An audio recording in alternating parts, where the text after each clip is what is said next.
this for some time, but at last a bright thought struck her. Why? Elvis was making movies. Something was wrong for most of young America. The spirit of rebellion that rock and roll had represented in the 50s was getting harder to find.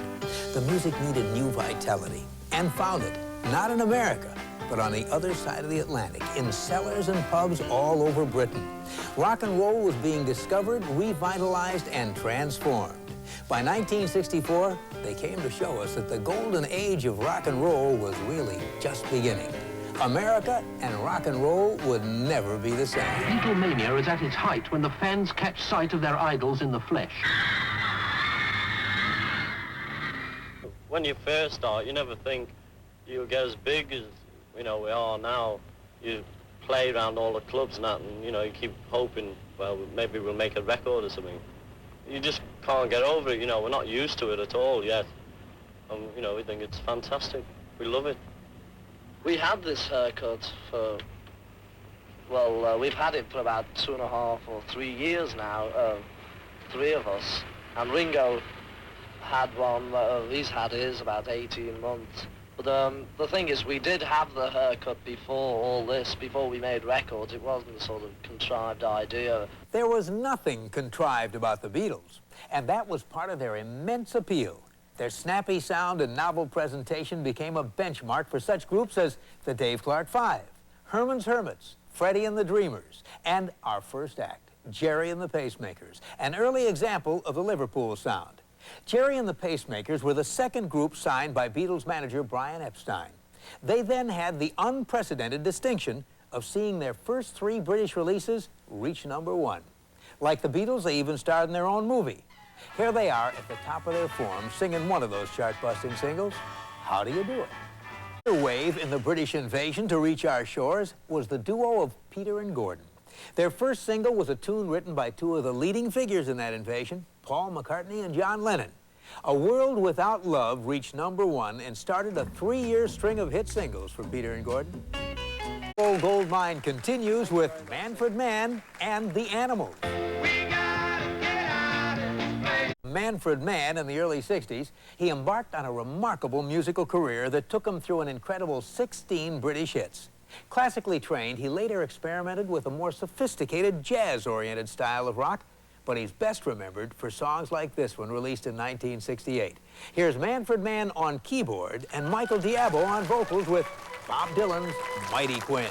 All dancing to the British beat, we tend to forget that every British rocker's real inspiration was the music of America. The influences were many and varied, from the Buddy Holly-inspired Liverpool sound of the Beatles to perhaps most important of all, the music of Chuck Berry and Bo Diddley, the music of Black America, rhythm and blues. No other British act of the era demonstrates this more purely than the sound of Eric Burdon and the Animals. Both the Animals and the Rolling Stones perpetuated a bad boy image, the flip side of the clean-cut suit and tie look of the Beatles or Jerry and the Pacemakers. The Animals became the second invasion group to go to #1 in the U.S. They were soon replaced by the Stones as the representative British Nasties, and Burdon later embraced the psychedelic scene in San Francisco. The Animals went all the way to #1 in the U.S. with House of the Rising Sun in 1964. Here they are as they appeared the following year with another one of their great hits, We Gotta Get Out of This Place. Rock and Roll Goldmine continues with Joe Cocker and the Kinks.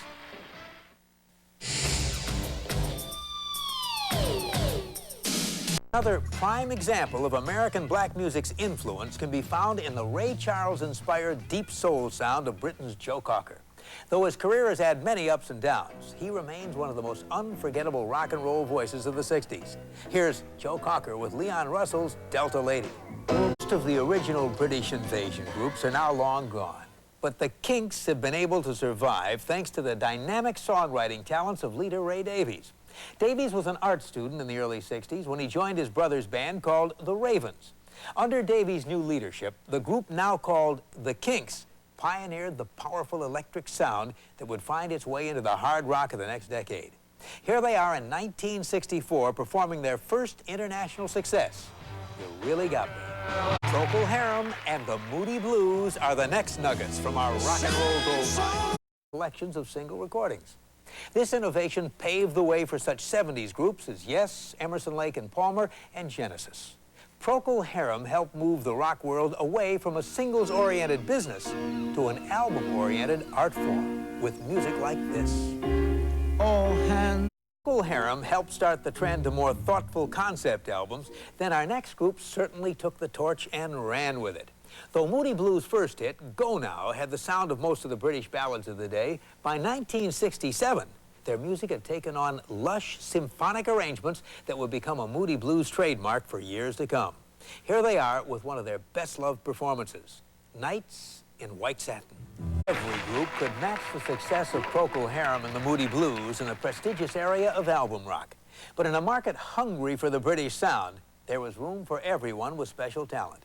And our next act had that in spades. In their native England, the Hollies were second only to the Beatles in the popularity of their single recordings. They made it to our shores in 1966 with a tune called Bus Stop, and followed it with more than a dozen top 40 singles, including this song. By the time that song was recorded, the Hollies lost one of their founding members. Graham Nash left the band in 1968 to form another 60s supergroup, Crosby, Stills and Nash. When we return, a 1966 hit that sold 5 million copies, Wild Thing. The Troggs had it.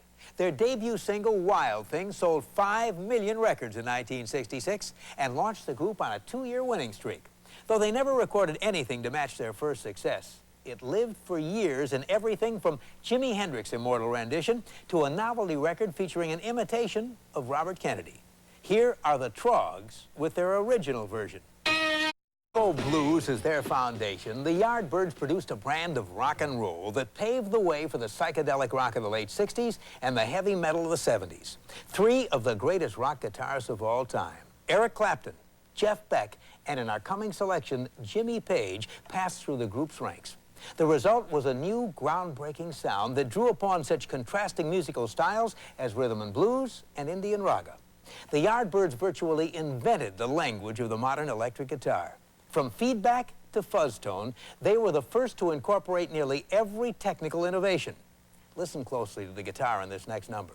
It would prove to be the sound of things to come. The talent found in the British invasion groups of the 60s is still evident today. Joe Cocker, Paul McCartney, Eric Clapton, and others have all gone on to successful solo careers. Back in 1967, our next band featured a young man who has followed in those musical footsteps, Steve Winwood. When Winwood left the Spencer Davis Group to form Traffic, the band started out doing psychedelic pop tunes. They produced 4 albums, then temporarily disbanded in the late 60s. When they reformed a few years later, they featured a new mix of rock, jazz, and British Isle folk music. Here's Traffic performing 40,000 Headmen. Sharon, come on, what's wrong? What's wrong? Great rock and rollers in numbers that belie that little country size. It sometimes seems that at any given moment, half of the hits we hear come from the other side of the Atlantic.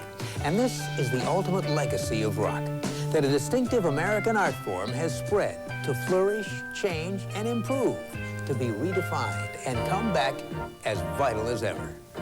There will be other great decades in the future, but a decade like the 60s is something which comes along only once in a lifetime.